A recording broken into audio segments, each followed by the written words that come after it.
Jēzus sarunas ar kluso Mariju un ar savu māti. Lācara pavadībā Jēzus iegāja pie sievietēm, bet Marta aizveda viņu pie savas māsas, klusās Marijas, ar kuru Jēzus gribēja parunāt. Pārgājuši pāri lielam pagalmam, viņi iegāja mazā dārziņā, kuram apkārt bija mūra žoks. Pie šī dārziņa atradās Marijas mītne. Jēzus palika dārziņā, bet Marija devās pasaukt māsu. Dārziņš bija skaisti ierīkots un kārtīgi uzkopts. Tur auga dažādas zāles, sakņaugi un krūmi, bet pašā vidū liela dateļpalma.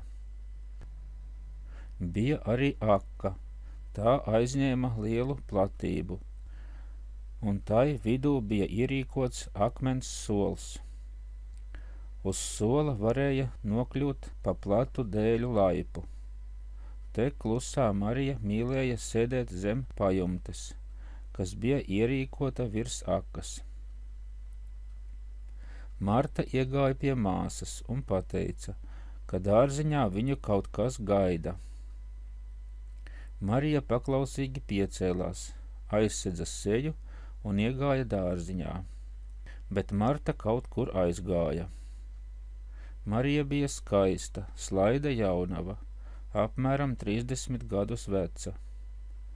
Runājot par sevi, viņa nekad neteica es, bet vienmēr tu, it kā viņai pretī stāvētu kāda cita persona, un viņa ar to sarunātos. Jēzu viņa nesasveicināja un neuzrunāja. Visu laiku viņa skatījās tikai uz augšu, bet kad reizēm viņas skats vērsās uz turieni, kur gāja Jēzus, tas bija tik nenosakāms, it kā viņa raudzītos tukšumā. Jēzus iesāka sarunāties ar Mariju, staigājot pa dārzu, bet viņu saruna patiesībā nebija parastu cilvēku saruna. Marija, paskatījusies uz augšu, runāja par kaut kādām debesu parādībām, it kā skatītos uz tām. Arī Jēzus runāja tam līdzīgi, runāja par savu tēvu, un ar tēvu sarunājās. Marija neuzlūkoja Jēzu, tikai laiku pa laikam runājot pagriezās pret viņu.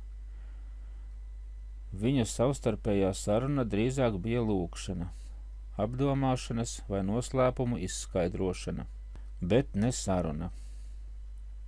Kā likās, Marija pat neapzinājās, ka dzīvo virs zemes, jo viņas dvēsele mājoja citā pasaulē. Tikai viņas miesa vēl dzīvoja un darbojās virs zemes. No Marijas teiktā mazliet atceros to, kur viņa sarunājās par Kristus iemiesošanos tādā veidā, it kā to būtu redzējusi notiekot vissvētākajā trīsvienībā. Neprotu atkārtot šos brīnišķīgos, bet reizē arī nozīmīgos vārdus. Runājot par šo noslēpumu, viņa teica sekojošus vārdus. Tēvs teica dēlam, lai viņš ietu uz zemi un tiktu ieņemts jaunavas miesās. Tad viņa aprakstīja eņģeļu prieku par šo jauno ziņu un Gabriela sūtniecību pie jaunavas. Viņa nosauca pēc kārtas visus eņģeļu pulkus, arī tos, kuri pavadīja Gabrielu. Viņa priecājās kā bērns, kuram ļauts vērot skaistu procesiju, un kurš slavē katras personas dievbijību un centību. Pēc tam viņa it kā redzēja vissvētāko jaunavu viņas istabiņā, tanī brīdī, kad viņa pieņēma eņģeļa sveicienu. Redzēja eņģeļa ierašanos un sludinājumu, bet to viņa stāstīja skatoties tālē, it kā pati to aplūkotu, un savas domas teiktu skaļi. Bērnišķīgā naivumā viņa piemetināja, ka vissvētākā jaunava vispirms apdomājās, un tikai tad atbildēja eņģelim. Pēc tam Marija teica: es par to nebrīnos, tāpēc, ka tu dosi nevainības solījumu. Kas gan notiktu, ja tu nepiekristu kļūt par pestītāja māti? Vai atrastos kāda cita tam atbilstoša jaunava? Vēl ilgi par bāreni palikušais Izrēli tev nāktos gaidīt savu pestīšanu. Tad atkal runāja, cik liela laime ir tā, ka jaunava piekrita kļūt par māti. Slavēja viņu par to. Nonākusi līdz Jēzus piedzimšanai, Marija uzrunāja jaunpiedzimušo bērniņu ar vārdiem: sviestu un medu tu ēdīsi. Tad viņa atkal pievērsās pravietojumiem, runāja par Simeona un Annas pravietojumiem. Viņa runāja tā, it kā būtu pati dzīvojusi tanī laikā, visu redzējusi un ar visiem runājusi. Nonākusi pie pašreizējās Jēzus dzīves, viņa teica: tagad tu ej pa krauju, smagu ceļu, un tā tālāk. Pie kām viņa izturējās tā, it kā to visu redzētu tālumā, kaut gan pati staigādama zināja, ka Jēzus atrodas kopā ar viņu. Tomēr likās, ka viņa to visu redz tādā pašā attālumā, kā visas pārējās ainas un skatus, par kuriem viņa runāja. Jēzus viņu piemērotā brīdī pārtrauca, lai lūgtos, pateiktos Dievam vai lūdzot Dievu par cilvēkiem. Visa šī saruna bija neizsakāmi aizkustinoša un neparasta. Kad Jēzus aizgāja, klusā Marija atkal palika tikpat mierīga kā agrāk un devās uz savu istabiņu. Runādams ar Lācaru un Martu, Jēzus tā izteicās par Mariju. Viņa nav vājprātīga, tikai viņas dvēsele nedzīvo šinī pasaulē. Viņa pasauli neredz, un pasaule viņu nesaprot. Viņa ir laimīga, jo nekad negrēko. Patiesi dzīvodama tikai garīgi, klusā Marija nezināja, kas notiek viņai apkārt un ar viņu pašu. Viņa vienmēr palika it kā bezsamaņā. Ne ar vienu viņa nerunāja tik daudz kā ar Jēzu. Ne jau tāpēc, ka būtu iedomīga un noslēgta, bet gan tāpēc, ka dzīvojot iekšējo gara dzīvi, viņa nepievērsa uzmanību cilvēkiem. Viņa neredzēja arī nekādu sakarību starp cilvēkiem un redzētajiem noslēpumiem un pestīšanu. Nevienreiz vien viņai kaut ko pajautāja mācītie un dievbijīgie Lācara draugi. Viņa vienmēr atbildēja dažus vārdus, bet tiem nebija nekāda sakara ar uzdotiem jautājumiem. Drīzāk tie bija kāda redzējuma daļa, kas šiem mācītajiem vīriem palika noslēpums. Sakarā ar to viņu ģimenē uzskatīja par vājprātīgu un atstāja atšķirtībā. Tā viņa dzīvoja, it kā nedzīvotu virs zemes. Laiku viņa pavadīja dārzā un pie roku darbiem svētnīcai, kurus viņai sagādāja Marta. Rokdarbus viņa veica ļoti glīti, būdama visu laiku iegrimusi pārdomās. Viņa bija ļoti dievbijīga, un iespējams, ka viņa sajuta citu grēkus, jo bieži vien viņa bija tik noskumusi, it kā visa pasaule kopā ar viņu grimtu.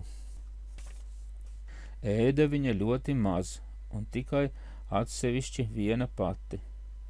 Viņas dzīvoklis bija iekārtots ļoti ērti un apgādāts ar visu nepieciešamo. Viņa nomira no sāpēm pēc Jēzus pārmērīgajām ciešanām, kuras garā redzēja. Marta runāja ar Jēzu par Magdalēnu un par to, cik lielu sarūktinājumu viņa sagādāja pārējiem ar savu uzvedību.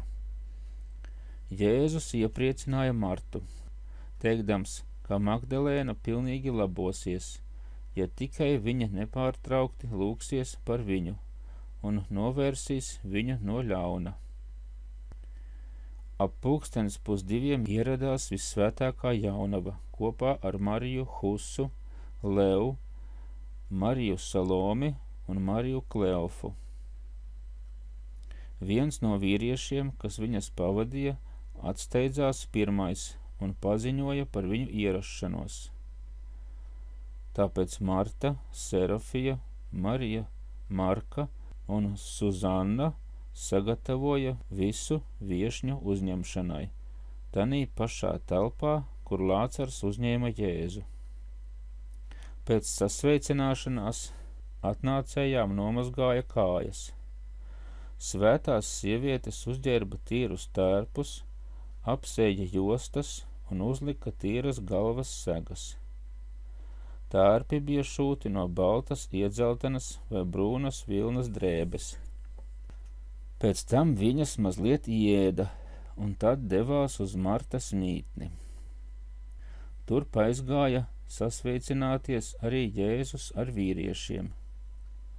Jēzus ilgi sarunājās vienatnē ar Vissvētāko jaunavu. Mīļi, bet tomēr nopietni Jēzus teica mātei, ka tagad jau sāks savu atklāto darbību, kad drīzumā dosies pie Jāņa pieņemt kristību. Tad atgriezīsies, lai kopā ar viņiem kādu laiku padzīvot uz Samārijas apkārtnē. Tad dosies uz tūkstnesi un tur pavadīs 40 dienas. Dzirdot par tūkstnesi, Marija noskuma un karsti lūdza, lai viņš neiet uz to drausmīgo vietu, jo tur tikai veltīgi izšķiedīs laiku un nomocīsies. Uz to Jēzus viņai atbildēja, ka tagad viņai ar savām rūpēm un bažām nav tiesību traucēt viņu viņa aicinājuma izpildīšanā. Tas, ko viņš dara, ir nepieciešams. Tagad viņš tiešām dosies pa smagu ceļu, un tie, kas ies viņam līdz, cietīs reizē ar viņu. Bet tikai šo ceļu ejot, viņš varēs izpildīt savas sūtniecības uzdevumu. Tagad viņai ir jāatsakās no jebkādām sevišķām tiesībām uz viņu. Teica, ka mīlēs viņu tāpat, kā līdz šim. Tikai no šī laika viņš ir vienādi paredzēts visiem. Tālāk Jēzus lūdza māti, lai viņa rīkotos saskaņā ar viņa vārdiem. Bet viņa tēvs, kas tagad ir debesīs, viņu par to atalgos. Tagad piepildīsies Simeona pravietojums, ka viņas dvēseli pārdurs sāpju zobens. Vissvētā jaunava noskuma par viņa vārdiem, bet nekrita izmisumā un labprāt pakļāvās Dieva gribai.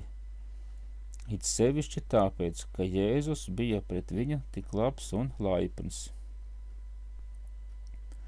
Vakarā Lācara mājās tika sarīkots goda mielasts, uz kuru tika ieaicināts farizejs Sīmanis un daži citi. Sievietes bija ierīkojušās blakus istabā, kura no galvenās bija atdalīta tikai ar režģotu sienu. Tā arī viņas varēja dzirdēt visu Jēzus mācību. Jēzus mācīja par ticību, cerību un mīlestību un paklausību. Teica, ja kas viņam sekos, tad tas vairs nevar skatīties atpakaļ. Tikai tam tad ir jāseko viņa mācībai un jādalās ar viņu ciešanās. Par to viņš tādu cilvēku nekad nepametīs. Runāja arī par smago ceļu, pa kuru viņam ir jāiet, par ciešanām un vajāšanām, kuras viņam uzbruks, un kurās līdz ar viņu cietīs arī viņa draugi. Visi Jēzu klausījās ar aizkustinājumu un apbrīnu. Tikai viņi nesaprata to, ko Jēzus stāstīja par savām ciešanām. Viņi vienkārši negribēja tam ticēt un domāja, ka šie vārdi ir kāds pravietojums, kas nav jāsaprot burtiski. Šī viņa runa neradīja sašutumu farizejos, lai gan tiem pret Jēzu bija savi aizspriedumi, jo Jēzus šoreiz runāja ļoti atturīgi un lēnprātīgi.